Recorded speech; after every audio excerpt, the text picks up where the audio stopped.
6번. 임차인 갑이 임대인 을에게 지상물 매수 청구권을 행사하는 경우라고 되어 있죠.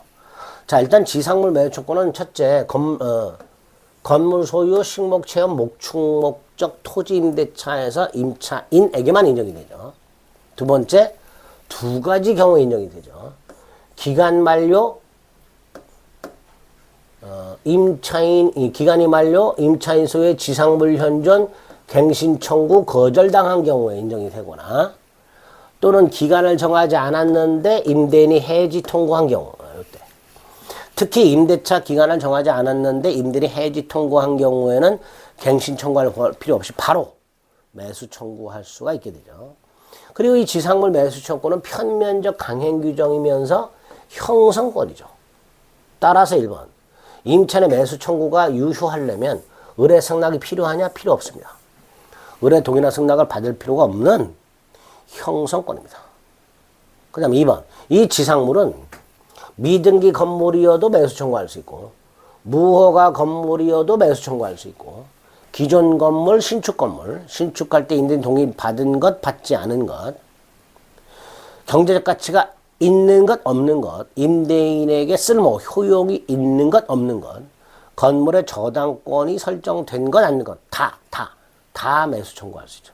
그러니까 2번, 건축 허가를 받은 건물이 아니라 하더라도 매수 청구할 수 있다라고 해야 되겠죠. 무허가 건물, 미등기 건물도 매수 청구 가능하다 그랬습니다.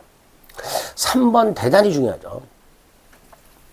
임차인 갑소유 건물이 임대인과 임대인이 아닌 자 소유 토지에 걸쳐 있는 경우에 이때 임차인은 임대인 소유 토지 위에 있는 부분 중 구분 소유권의 객체가 될 수 있는 부분에 한해서만 매수를 청구할 수 있고 건물 전체 매수 청구할 수는 없습니다. 3번 틀렸고요. 을한테 남의 땅에 있는 건물까지 사라 할 수는 없다라는 취지입니다. 4번 임대차가 갑의 채무 불이행 때문에 종료된 경우 당연히 매수 청구할 수 없죠. 다시 한번 지상물 매수 청구는 두 가지 경우에만 인정이 된다 그랬습니다. 기간 만료로 종료, 갱신 청구 거절당한 경우, 또는 기간을 정하지 않았는데 임대인이 일방적 해지 통과한 경우, 딱 이 두 가지 경우에만 지상물 매수를 청구할 수 있으니까 임차인의 채무 불이행을 이유로 기간 만료 전에 종료된 경우, 임대인의 계약 해지로 종료된 경우 매수 청구 못합니다. 5번, 갑은 매수 청구권 행사에 앞서 계약갱신을 청구할 수 없다. 있어야죠.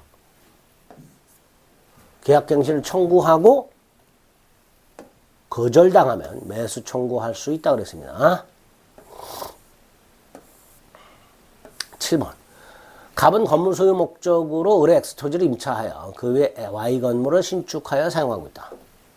건물 소유 목적 토지 임대차죠.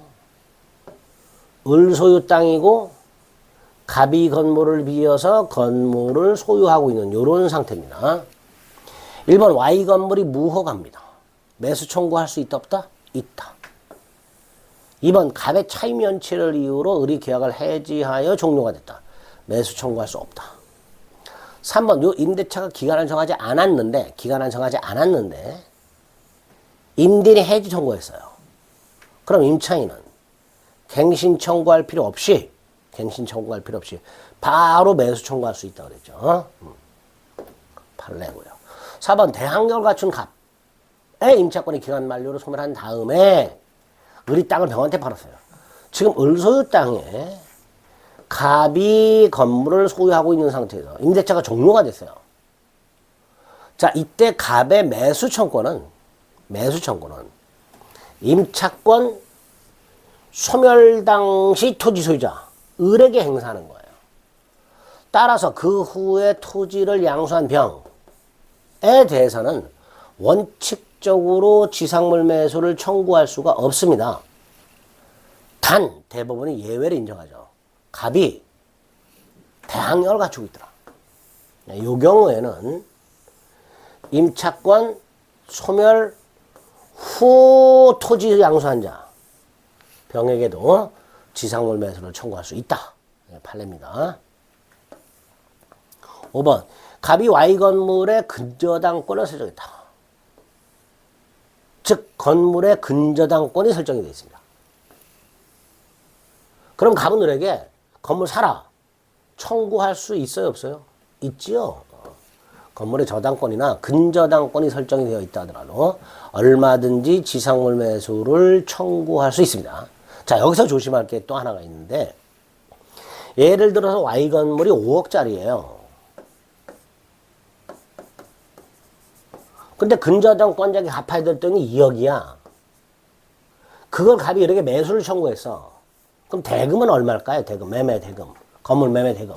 건물 매매 대금은 청구권 행사 당시 시가라 그랬잖아요. 그러니까 매매 대금은 5억이에요. 5억.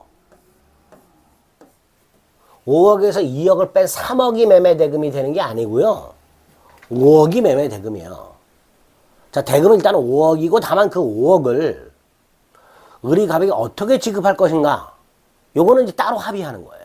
조심하셔야 됩니다. 근저당권 따위가 설정된 건물 매수 청구했을 때 그 대금은 청구권 행사 당시 시가가 대금이지, 그 시가에서 저당권으로 담보되는 채권 채무를 공제한 잔액이 대금이 되는 게 아니라는 거 조심하셔야 됩니다. 어쨌든 행사할 수 있다라고 해야 됩니다.